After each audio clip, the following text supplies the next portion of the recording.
عارفة لما تحسي إن بشرتك بتقولك شكرا بعد ما تستخدمي منتج معين؟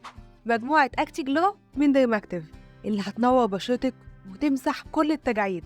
المجموعة فيها 5 منتجات وهما كريم الليل، كريم النهار، سيرم الوجه، سيرم العين، والغسول. وال5 منتجات دول كلهم فيهم نفس المكونات الأساسية زي النياسيناميد والهيالورونيك أسيد والكولاجين، وكل واحد في المجموعة بيتميز بمكون إضافي.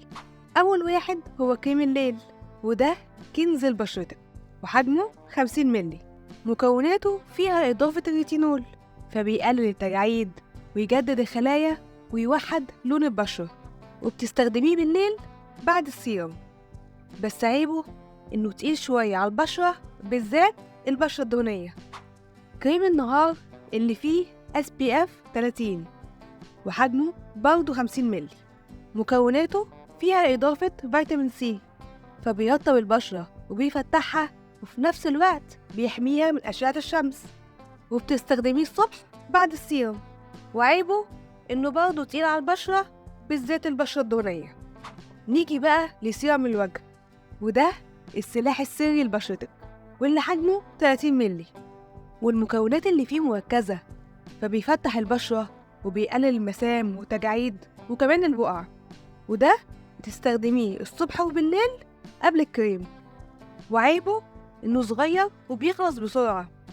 سيرم العين وحجمه 15 ملي. مكوناته فيها إضافة الكافيين، فبيقلل الانتفاخات والهالات السوداء، وبرضه بتستخدميه الصبح وبالليل. أكتر ميزة حلوة فيه إنه فيه لون زي كونسيلر، فبيدي للعين شكل صحي. وعيبه بقى إنه ممكن ياخد وقت لحد ما تشوفي النتائج. آخر وأهم منتج للبشرة هو غسول، وحجمه 150 ملي. مكوناته فيها إضافة ماء الميسيلار اللي بينظف البشرة بعمق، وفي نفس الوقت بيرطبها وبيحضرها لاستقبال باقي المنتجات. أحلى حاجة فيه إنه بينظف البشرة من غير ما ينشفها. وعيبه بقى إنه ممكن ما يكونش مناسب للبشرة الدهنية. وبكده تقدري تعملي روتين كامل لبشرتك من مجموعة أكتي جلو. هتبدأي بالغسول، وبعدين السيرم، وبعد كده كريم العين، وكريم النهار أو الليل حسب الوقت بقى. ولو عايزة تعرفي أكتر عن باقي منتجات شركة ديرماكتيف المصرية، يبقى شوفي الفيديو ده عن أنواع سان سكرين ديرماكتيف.